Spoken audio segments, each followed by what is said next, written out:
En début de semaine, je vous disais que Zlatan Ibrahimovic, le joueur actuellement du Milan AC, n'était pas très content et l'avait signifié sur son Twitter et s'en prenait, en l'occurrence, à FIFA d'Electronic Arts en disant « Mais qu'est-ce que c'est que cette histoire ? Mais moi j'ai jamais donné mon droit à l'utilisation de mon image dans le jeu. Attendez, c'est qui ça, la FIF Pro, qui dit qu'ils ont les droits, etc. » Bon, et il finissait par un « Il est temps de mener l'enquête », et il avait été très rapidement rejoint par d'autres grands footballeurs professionnels, assez connus comme Gareth Bale par exemple. Eh bien, ça s'arrête pas là.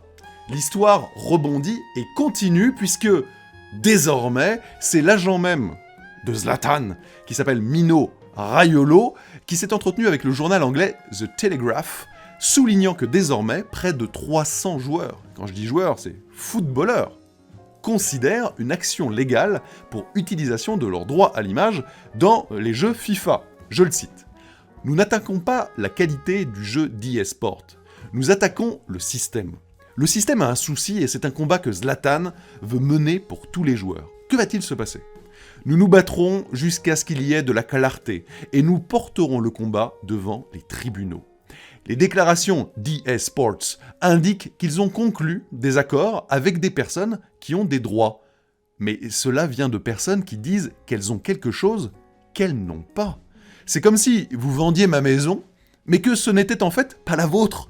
Ce qui m'énerve, c'est que e-sport le savait depuis longtemps et qu'ils doivent arrêter de se mettre la tête dans le sable.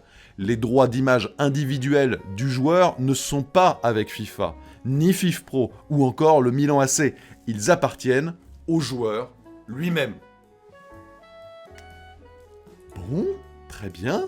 Alors, entre les affaires de lootbox, le mode fut, et donc maintenant cette histoire-là, Electronic Arts a pas mal de pain sur la planche, de choses pas forcément plaisantes à gérer.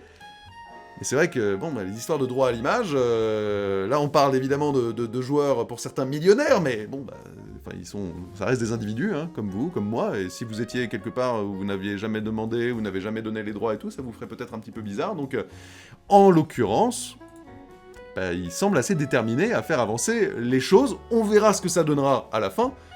Est-ce que vraiment la FIF Pro n'aurait pas les droits des joueurs ? Alors dans ce cas-là, si c'est vrai... Parce que je veux dire, là on parle de milliards derrière, hein, qui a été généré par FIFA. Donc s'ils ont utilisé des droits que eux ont payés à la FIF Pro, qui eux en fait n'avaient pas les droits, clairement, s'il y a un problème, Electronic Arts va se retourner contre la FIF Pro, bref, ça peut être un pataquès, hein, et on peut à terme se retrouver avec des jeux de foot, soit négociés beaucoup plus cher, soit avec des noms et des visages qui ne ressemblent plus à rien. À l'ancienne, hein, comme dans les années 90. Ça peut être un petit peu bizarre. Bref, à suivre.